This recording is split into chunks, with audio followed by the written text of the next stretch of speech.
ಅರಣ್ಯ ಹಕ್ಕು ಕಾಯ್ದೆ ಅಡಿಯಲ್ಲಿ ಭೂಮಿ ಹಕ್ಕಿಗೆ ಸಂಬಂಧಿಸಿ ಕೇಂದ್ರ ರಾಜ್ಯ ಸರ್ಕಾರ ಅರಣ್ಯವಾಸಿಗಳ ಪರ ಬದಲಿ ಪರಿಹಾರ ಸೂತ್ರವನ್ನು ಹೆಚ್ಚುವರಿ ಅಫಿಡವಿಟ್ ಮೂಲಕ ಸುಪ್ರೀಂ ಕೋರ್ಟ್ಗೆ ಸಲ್ಲಿಸದಿದ್ದರೆ ದೇಶದಾದ್ಯಂತ 18 ಲಕ್ಷಕ್ಕೂ ಮಿಕ್ಕಿ ಅರಣ್ಯವಾಸಿಗಳ ಕುಟುಂಬ ಅತಂತ್ರವಾಗಬಹುದು ಎಂಬ ಆತಂಕವನ್ನು ರಾಜ್ಯ ಅರಣ್ಯ ಭೂಮಿ ಹಕ್ಕು ಹೋರಾಟಗಾರರ ವೇದಿಕೆ ಅಧ್ಯಕ್ಷ ರವೀಂದ್ರ ನಾಯ್ಕ ಅಭಿಪ್ರಾಯ ವ್ಯಕ್ತಪಡಿಸಿದರು. ಅವರು ಗುರುವಾರದಂದು ಹೋರಾಟಗಾರರ ವೇದಿಕೆ ಕರೆಯಲಿದ್ದಲ್ಲಿ ರಾಜ್ಯ ಮಟ್ಟದ ಅರಣ್ಯವಾಸಿಗಳಿಗೆ ಕಾನೂನು ಜಾಗೃತಾ ಜಾಥಾದ ಕುರಿತ ಕ್ರಿಯಾಯೋಜನಾ ಸಭೆಯಲ್ಲಿ ಪ್ರಮುಖರನ್ನು ಉದ್ದೇಶಿಸಿ ಮಾತನಾಡಿದರು. ನಾವು ಸರ್ಕಾರಕ್ಕೆ ಒಂದು ಆಗ್ರಹವನ್ನು ಮಾಡ್ತಾ ಇದ್ದೇವೆ. ಕಾರಣ ಈಗಾಗಲೇ ದೇಶದ 21 ರಾಜ್ಯಗಳಲ್ಲಿ ಸುಮಾರು 18,01,085 ಅರಣ್ಯವಾಸಿ ಅರ್ಜಿಗಳು ತಿರಸ್ಕಾರವಾಗಿದೆ. ಒಂದಾನೊಂದು ವೇಳೆ ಈ ತಿರಸ್ಕಾರವಾದ ಅರ್ಜಿಗಳನ್ನು ಒಕ್ಕಲಬೇಯಿಸಬೇಕು ಮತ್ತು ಕಾನೂನುಬಾಹಿರವಾಗಿರುವಂತಹ ಒತ್ತುದಾರರನ್ನ ಈ ಪ್ರದೇಶದಿಂದ ಬಿಟ್ಟು ಅರಣ್ಯೀಕರಣ ಮಾಡಬೇಕು ಅಂತ ಹೇಳಿ ಸರ್ವೋಚ್ಚ ನ್ಯಾಯಾಲಯ ಏನಾದರೂ ತೀರ್ಮಾನ ಮಾಡಿದರೆ ಇಡೀ ದೇಶದಲ್ಲಿ ಈ ಒಂದು ನ್ಯಾಯಾಲಯದಿಂದ 18 ಲಕ್ಷಕ್ಕಿಂತ ಮಿಕ್ಕಿ ಅರಣ್ಯವಾಸಿಗಳು ಅತಂತ್ರವಾಗುವ ಒಂದು ಆತಂಕವನ್ನು ನಾವು ಅರಣ್ಯ ಭೂಮಿ ಹಕ್ಕು ಹೋರಾಟಗಾರರ ವೇದಿಕೆಯು ಅಭಿಪ್ರಾಯವನ್ನು ವ್ಯಕ್ತಪಡಿಸ್ತಾ ಇದೆ. ಪರಿಸರವಾದಿ 8 ಸಂಘಟನೆಗಳು ಸುಪ್ರೀಂ ಕೋರ್ಟಿನಲ್ಲಿ ಅರಣ್ಯ ಹಕ್ಕು ಕಾಯ್ದೆ ಅಡಿಯಲ್ಲಿ ತಿರಸ್ಕೃತವಾದ ಅರಣ್ಯವಾಸಿಗಳನ್ನು ಅರಣ್ಯ ಭೂಮಿಯಿಂದ ಒಕ್ಕಲೆಬ್ಬಿಸಿ ಅತಿಕ್ರಮಿಸಿರುವ ಕ್ಷೇತ್ರದಲ್ಲಿ ಅರಣ್ಯೀಕರಣ ಮಾಡಬೇಕು ಎಂಬ ಸಾರ್ವಜನಿಕ ಹಿತಾಸಕ್ತಿಯ ಅರ್ಜಿ 2009ರಲ್ಲಿ ದಾಖಲಿಸಲಾಗಿದೆ. ಈಗಾಗಲೇ ದೇಶದ ವಿವಿಧ ರಾಜ್ಯ ಸರ್ಕಾರಗಳು ತಿರಸ್ಕಾರವಾಗಿರುವ ಅಂಕೆ ಸಂಖ್ಯೆಗಳನ್ನು ಸುಪ್ರೀಂ ಕೋರ್ಟ್ ಅಫಿಡವಿಟ್ ಮೂಲಕ ವರದಿ ಸಲ್ಲಿಸಿದ್ದು ತಿರಸ್ಕಾರವಾಗಿರುವ ಅರಣ್ಯವಾಸಿಗಳನ್ನು ಒಕ್ಕಲೆಬ್ಬಿಸುವುದಾಗಿ ರಾಜ್ಯ ಸರ್ಕಾರಗಳು ವಾಗ್ದಾನ ಮಾಡಿವೆ. ಈ ಹಿನ್ನೆಲೆಯಲ್ಲಿ ಪ್ರಕರಣ ಮುಂದಿನ ವಿಚಾರಣೆ ಮುಂಬರುವ ಏಪ್ರಿಲ್ 2ರಂದು ಸುಪ್ರೀಂ ಕೋರ್ಟಿನಲ್ಲಿ ಬರುವ ಹಿನ್ನೆಲೆಯಲ್ಲಿ ಅರಣ್ಯವಾಸಿಗಳ ಪರವಾಗಿ ಹೆಚ್ಚುವರಿ ಅಫಿಡವಿಟ್ ಸಲ್ಲಿಸುವುದು ಸೂಕ್ತವೆಂದು ಸರ್ಕಾರಕ್ಕೆ ಅವರು ಕೋರಿದ್ದಾರೆ.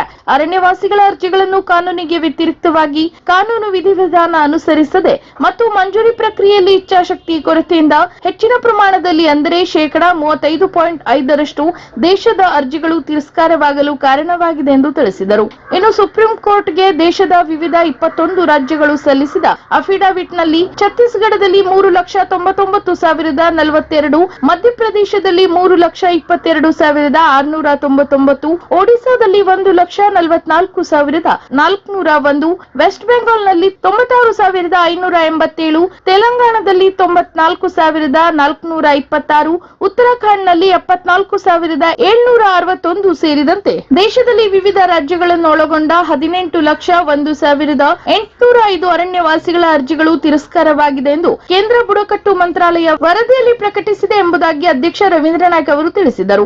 ಸುಪ್ರೀಂ ಕೋರ್ಟಿನ ಪುನರ್ ಪರಿಶೀಲನಾ ಕಾರ್ಯ ಕರ್ನಾಟಕದಲ್ಲಿ ಕೋವಿಡ್ ಸಂದರ್ಭ ಹಾಗೂ ತಾಲೂಕು ಮತ್ತು ಜಿಲ್ಲಾ ಪಂಚಾಯಿತಿ ನಾಮನಿರ್ದೇಶನ ಸದಸ್ಯರ ಅನುಪಸ್ಥಿತಿಯಲ್ಲಿ ಪ್ರಕ್ರಿಯೆ ಸ್ಥಗಿತವಾಗಿದ್ದವು. ಆದರೆ ಕೇಂದ್ರ ಬುಡಕಟ್ಟು ಮಂತ್ರಾಲಯ ಕರ್ನಾಟಕದಲ್ಲಿ 2,47,709 ಅರಣ್ಯವಾಸಿಗಳ ಅರ್ಜಿ ತಿರಸ್ಕಾರವಾಗಿದೆ ಎಂದು ವರದಿಯಲ್ಲಿ ಉಲ್ಲೇಖಿಸಿರುವುದು ವಿಷಾದಕರ ಎಂದು ಅವರು ತಿಳಿಸಿದರು. 23,01,085 ಅರ್ಜಿಗಳು ತಿರಸ್ಕಾರವಾಗಿದೆ. ಬಂದಿರುವಂತಹ ಅರ್ಜಿಗಳಲ್ಲಿ ಇಡೀ ದೇಶದಲ್ಲಿ ಸುಮಾರು 23% ಅರ್ಜಿಗಳು ತಿರಸ್ಕಾರ ಆಗಿರುವುದರಿಂದ ಈ ಒಂದು ಅರಣ್ಯವಾಸಿಗಳ ಹಿತದೃಷ್ಟಿಯಿಂದ ಈ ಒಂದು ಪ್ರಕ್ರಿಯೆಯಲ್ಲಿ ರಾಜ್ಯ ಮತ್ತು ಕೇಂದ್ರ ಸರ್ಕಾರದ್ದು ಅನಿವಾರ್ಯವಾಗಿದೆ, ಅಫಿಡವಿಟ್ ಸಲ್ಲಿಸಬೇಕಾಗಿದೆ. ಇಲ್ಲದಿದ್ದರೆ ಈ ಒಂದು ಪ್ರಕ್ರಿಯೆಯಿಂದ ಅರಣ್ಯವಾಸಿಗಳು ವಂಚಿತವಾಗಿ ಭೂಮಿ ಹಕ್ಕಿನ ವಂಚಿತರವಾಗಿ ಅತಂತ್ರವಾಗುವುದರಿಂದ ನಾವು ಕೇಂದ್ರ ಮತ್ತು ರಾಜ್ಯ ಸರ್ಕಾರಕ್ಕೆ ನಾವು ಆಗ್ರಹವನ್ನು ಮಾಡಿಕೊಳ್ತೇವೆ. ನೀವು ಈ ಒಂದು ಚರ್ಚೆಯಲ್ಲಿ ಜಿಲ್ಲಾ ಸಂಚಾಲಕ ಇಬ್ರಾಹಿಂ ಗೌಡಲಿ, ಚಂದ್ರಶೇಖರ್ ಶಾನ್ಬಾಗ್ ಬಂಡಲ, ಸ್ವಾತಿ ಜೈನ್ ಬಂಕನಾಳ, ಗಂಗೂಬಾಯಿ ರಜಪೂತ್, ಸಾವಿತ್ರಿ ರಜಪೂತ್, ಕಲ್ಪನಾ ಪಾವಸ್ಕರ್, ಯಶೋಧ ನೌಟೂರು, ಅಬ್ದುಲ್ ಸತ್ತಾರ್, ಗುಲಾಬ್ ಸಾಬ್, ನಾರಾಯಣ್ ಮಂಜು ನಾಯ್ಕ್ ಸೇರಿದಂತೆ ಇತರರು ಉಪಸ್ಥಿತರಿದ್ದರು. ಅಕ್ಷರ ದಾಸೋಹ ಅಡುಗೆ ಸಿಬ್ಬಂದಿಗಳ ಮುಷ್ಕರದ ಕಾರಣ ಶಾಲೆಗಳಲ್ಲಿ ಮಕ್ಕಳಿಗೆ ಸಮಯಕ್ಕೆ ಸರಿಯಾಗಿ ಊಟ ನೀಡುವುದು ಸಮಸ್ಯೆಯಾಗಿತ್ತು. ಶಿರಸಿ ಶಾಸಕರ ಮಾದರಿ ಶಾಲೆಯಲ್ಲಿಯೂ ಇದರ ಬಿಸಿ ತಟ್ಟಿದ್ದು ಶಾಲೆಯ ಸುಮಾರು 750 ಮಕ್ಕಳಿಗೆ ಅಡುಗೆ ತಯಾರಿಸಬೇಕಿತ್ತು. ನಂತರ ಶಾಲಾ ಅಭಿವೃದ್ಧಿ ಸಮಿತಿಯ ಮಹಿಳಾ ಸದಸ್ಯರು ಇದನ್ನು ಸವಾಲಾಗಿ ಸ್ವೀಕರಿಸಿ ಅಡುಗೆ ತಯಾರಿಗೆ ಮುಂದಾಗಿ ಮಕ್ಕಳಿಗೆ ಊಟ ಸಿದ್ಧಪಡಿಸಿ ಬಡಿಸಿದ್ದಾರೆ.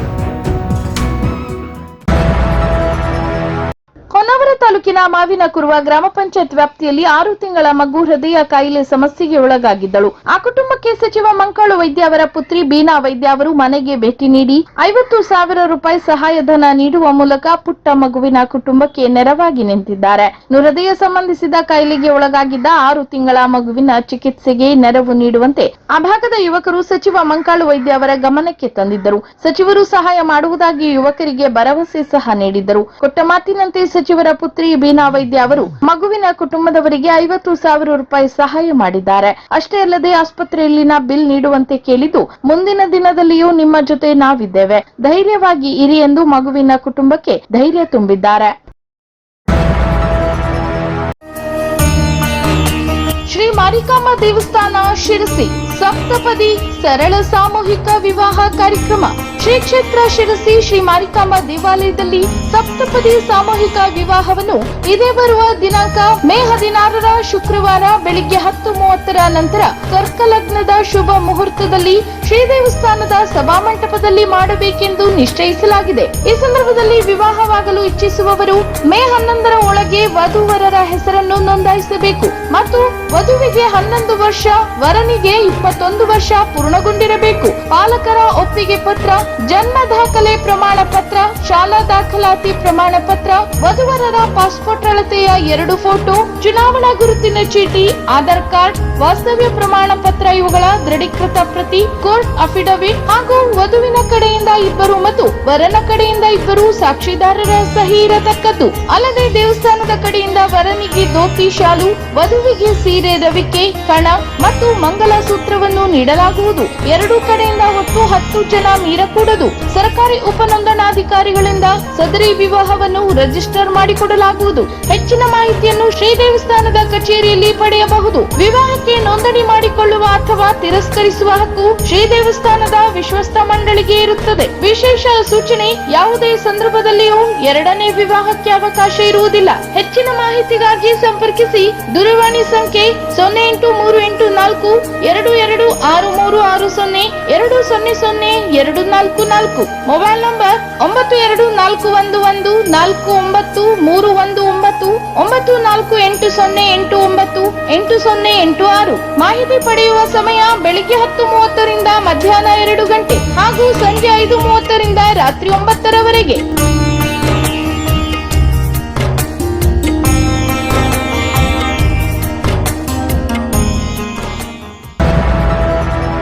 ಕಳೆದ ಮಳೆಗಾಲ ಸಂದರ್ಭದಲ್ಲಿ ಭೂಕುಸಿತ ಉಂಟಾಗಿ ರಸ್ತೆ ಸಂಪರ್ಕವನ್ನು ಕಳೆದುಕೊಂಡಿರುವ ಶಿರಸಿ ತಾಲೂಕಿನ ಮತ್ತಿಘಟ್ಟಕ್ಕೆ ಬಿಜೆಪಿ ಮುಖಂಡ ಅನಂತಮೂರ್ತಿ ಹೆಗಡೆ ಅವರು ಭೇಟಿ ನೀಡಿ ಸ್ಥಳೀಯರೊಂದಿಗೆ ಚರ್ಚಿಸಿದರು. ಈ ವೇಳೆ ಮಾತನಾಡಿದ ಅವರು, ಭೂಕುಸಿತವಾಗಿ ಎಷ್ಟು ದಿನಗಳಾದರೂ ಶಾಸಕರು ಇಲ್ಲಿಗೆ ಆಗಮಿಸಿ ಜನರ ಕಷ್ಟ ಕಾರ್ಪಣ್ಯ ಕೇಳದಿರುವುದು ಖೇದಕರ ಸಂಗತಿಯಾಗಿದೆ. ಶಾಸಕರು ಕೂಡಲೇ ಅಧಿಕಾರಿಗಳೊಂದಿಗೆ ಸ್ಥಳಕ್ಕೆ ಬಂದು ಮುಂದೆ ಸಂಭವಿಸಬಹುದಾದ ಸಮಸ್ಯೆಗೆ ಪರಿಹಾರ ಕಂಡುಹಿಡಿಯಲು ಕ್ರಮ ಕೈಗೊಳ್ಳಬೇಕೆಂದು ಇದೇ ವೇಳೆ ಆಗ್ರಹಿಸಿದರು. 3 ತಿಂಗಳಲ್ಲಿ ಮಳೆಗಾಲ ಪ್ರಾರಂಭ ಆಗ್ತದೆ.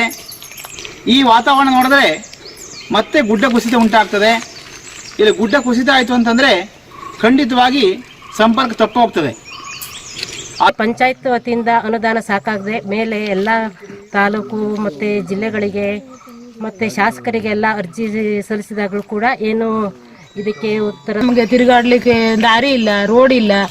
ಏನಾದರೂ ಗರ್ಭಿಣಿ ಹೆಸರಿಗೆ, ವಯಸ್ಸಾದವರಿಗೆ ನಮಗೆ ಗಾಡಿಗೆ ತಗೊಂಡು ಹೋಗುವ ಅಂದರೆ ನಾವು ತಲೆ ಮೇಲೆ ಮೈ ಮೇಲೆ ಹಿಂಗೆ ಹೊತ್ಕೊಂಡು ಹೆಂಗಸರು ಮಕ್ಕಳು ಎಲ್ಲ ಹೊತ್ಕೊಂಡು ಬಂದು ರೋಡಿಗೆ ತಗೊಂಡೋಗಿ ಆಸ್ಪತ್ರೆ. ತುಂಬ ಕಷ್ಟ ಆಗ್ತಾ ಇದೆ. ಒಂದು ಮಳೆ ಬಿತ್ತು ಹೇಳಾದರೆ ನಮಗೆ ನಡಿಲು ಕೂಡ ಕಷ್ಟ. ವಾಹನ ಹೋಗುದಿಲ್ಲ, ಒಂದೇ ಸೇತುವೆ ಇದೆ. ಆದರೂ ಕೂಡ ನಾವೇ ಸ್ಥಳೀಯರೆಲ್ಲ ಸೇರಿ ಎಲ್ಲ ಇಷ್ಟು ಮಾಡಾಗದೆ. ಆದರೂ ನಮ್ಮ ಸ್ಥಳಕ್ಕಿಲ್ಲಿ ಏನಾಗಿದೆ ಅಂತ ಹೇಳಲಿಕ್ಕೆ ಯಾರೇನು ಬರಲಿಲ್ಲ. ಇನ್ನೂವರೆಗೂ ಯಾರು ಬರಲಿಲ್ಲ. ಹೋಗಿ ಹೇಳಿದರೂ ಕೂಡ ಇಲ್ಲಿ ಬಂದು ನಮ್ಮದು ಇದ್ರೋ ಇಲ್ವೋ ಹೇಳೋ ಪರಿಶೀಲನೆ ಮಾಡಲಿಲ್ಲ, ಬಂದೂ ಇಲ್ಲ. ಇವತ್ತಿನವರೆಗೆ ಕೇಳಲೂ ಇಲ್ಲ. ಮಳೆಗಾಲದಲ್ಲಂತೂ ತುಂಬ ಕಷ್ಟ. ಒಂದು ಮಳೆ ಬಿತ್ತೋಳಾದರೂ ತುಂಬ ತಲೆವಜ್ಜೆ ಮೇಲೆ ಹೋಗುವಂಥದ್ದು. ಈ ಕಾಲ ಬಂದಲ್ಲೂ ಯಾವುದೇ ದಿನ ಇದೆ. ನಾವು ಹೋಗೋ ಅಲ್ಲಿ ಶಾಸಕರಲ್ಲಿ ಕೇಳ್ಕೊಂಡ್ರೂ ಕೂಡ ಬಂದಿಲ್ಲ, ಇನ್ನು ಸ್ಪಂದಿಸಲಿಲ್ಲ ಯಾವುದೇ ಇದು ಕೂಡ.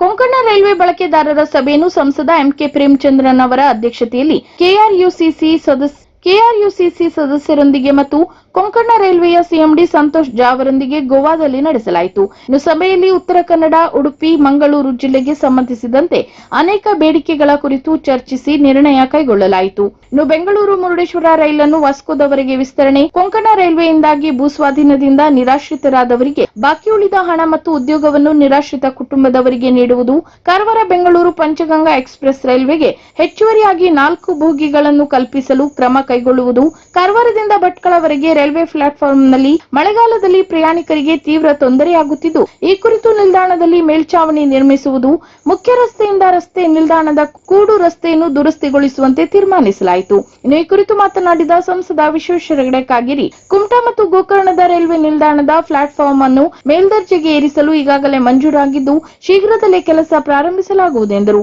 ರೈಲು ಸಂಖ್ಯೆ 22-475 ಮತ್ತು 22-476 ಕೊಯಮತ್ತೂರು ಹಿಸಾರ್ ಎಕ್ಸ್ಪ್ರೆಸ್ ರೈಲನ್ನು ಕುಮಟಾದಲ್ಲಿ ನಿಲುಗಡೆ ಮಾಡಲು ಕೇಂದ್ರ ಸಚಿವರಲ್ಲಿ ಮನವಿ ಮಾಡಲಾಗಿತ್ತು. ಇದಕ್ಕೆ ಪ್ರತಿಕ್ರಿಯಿಸಿದ ಕೇಂದ್ರ ರೈಲ್ವೆ ಸಚಿವರಾದ ಅಶ್ವಿನಿ ವೈಷ್ಣವ್ ಮತ್ತು ವಿ ಸೋಮಣ್ಣ, ರಾಜ್ಯ ಸಚಿವರು ತಕ್ಷಣ ಸ್ಪಂದಿಸಿ ರೈಲು ನಿಲುಗಡೆಗೆ ಆದೇಶ ಹೊರಡಿಸಿದ್ದಾರೆ.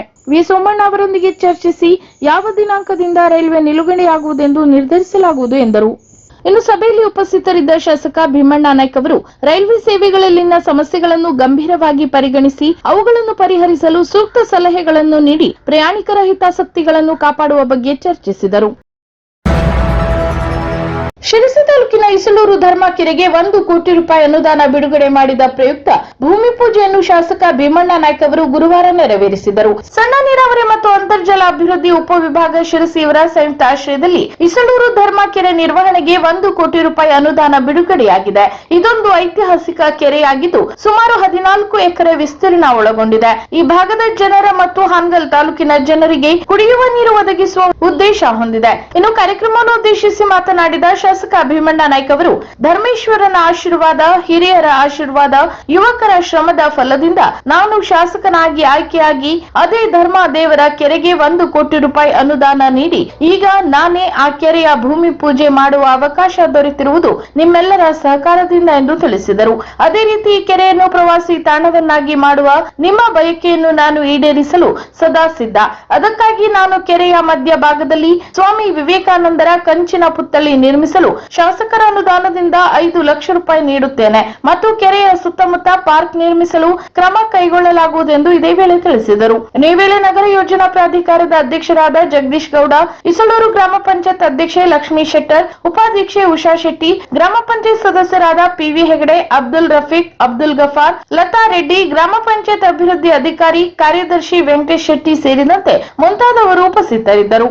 ನೀರಿನ ಮುಖಾಂತರ ಮುಂದೆ ಅನೇಕ ತಾಲೂಕು ಜಿಲ್ಲೆಗೆ ನೀರನ್ನು ಕೊಟ್ಟಿರ್ತಕ್ಕಂಥ, ರೈತರಿಗೆ ಶಕ್ತಿಯನ್ನು ಕೊಟ್ಟಿರ್ತಕ್ಕಂಥ ಪುಣ್ಯ ಕ್ಷೇತ್ರ ಅನ್ನೋದನ್ನ ಬಹಳ ಭಕ್ತಿಯಿಂದ ಶ್ರದ್ಧೆಯಿಂದ ನಾನು ಹೇಳಕ್ಕೆ ಬಯಸ್ತೀನಿ. ನಾನು ಅಷ್ಟೊಂದು ಪುರಾಣ ಇರ್ತಕ್ಕಂಥ ಹಿನ್ನೆಲೆ ಇರ್ತಕ್ಕಂಥ ಈ ಕೆರೆಯನ್ನ ಅಭಿವೃದ್ಧಿ ಮಾಡುವಂತಹದ್ದು ನಿಮ್ಮೆಲ್ಲರ ಜವಾಬ್ದಾರಿ ಕೂಡ ಹೌದು. ಆ ರೀತಿಯಲ್ಲಿ ನಾನು ಶಾಸಕನಾಗುವ ಪೂರ್ವದಲ್ಲಿ ನಾನು ಮನೆಯಿಂದ ನಾಮಿನೇಷನ್ ಕೊಡ್ತಕ್ಕ ಹೋಗುವಂತ ಸಂದರ್ಭ, ಆ ಸಂದರ್ಭದಲ್ಲಿ ಬಂದು ನಮ್ಮೆಲ್ಲ ಹಿರಿಯರ ಸಮ್ಮುಖದಲ್ಲಿ ಇಲ್ಲಿ ಪೂಜೆಯನ್ನ ಸಲ್ಲಿಸಿ, ಭಕ್ತಿಯಿಂದ ಶ್ರದ್ಧೆಯಿಂದ ಪೂಜೆಯನ್ನು ಸಲ್ಲಿಸಿ ಹೋಗಿ ನಾಮಪತ್ರವನ್ನು ಸಲ್ಲಿಸಿ, ಭಗವಂತನ ಆಶೀರ್ವಾದ, ತಮ್ಮೆಲ್ಲರ ಹಿರಿಯರ ಆಶೀರ್ವಾದ, ಯುವಕರ ಸಹಕಾರ ಶ್ರಮದಿಂದ ಇವತ್ತು ಶಾಸಕನಾಗಿ